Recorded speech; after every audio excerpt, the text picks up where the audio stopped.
Hello সবাইকে।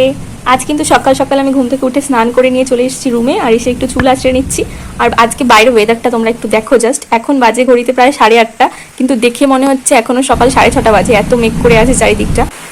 তারপর আমি চলে গেছিলাম পুজো দেওয়ার জন্য। এই যে চলে এসেছি ঠাকুর ঘরে, আর আমি এখন পুজোটা দিয়ে নিই।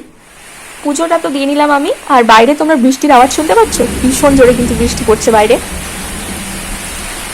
দেন চলে এসেছিলাম ঘরে, কিছুক্ষণ বসেছিলাম। আমার আবার কিছু ব্লাড টেস্ট করার ছিল, তো তাই জন্য সেই দাদাটা এসেছিল বাড়িতে, তো তাই নিয়ে গেছে রক্ত। জীবনে ঝামেলা শেষ নেই মানুষের, একটার পর একটা, এটা সেটা কোনো না কোনো একটা ঝামেলা চলেই আসে। মা দিদি সবাই সকালের খাবার বানাচ্ছিল এখানে, কারণ হচ্ছে কি আজকে আমাদের বাড়িতে হবে লুচি আর ছোলার ডাল সকালে।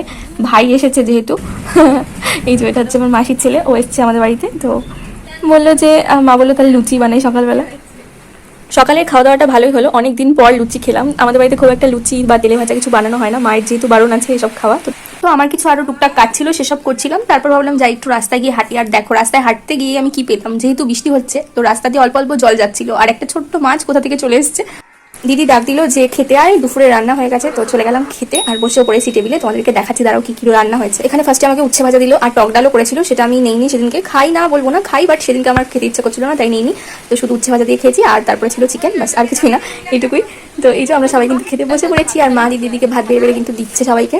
আর আজকের ভিডিওটা ছিল এইটুকুই। তোমাদের কেমন লাগলে অবশ্যই জানিও। সবাই কিন্তু ভালো থেকো, সুস্থ থেকো। আজকের মতো টাটা।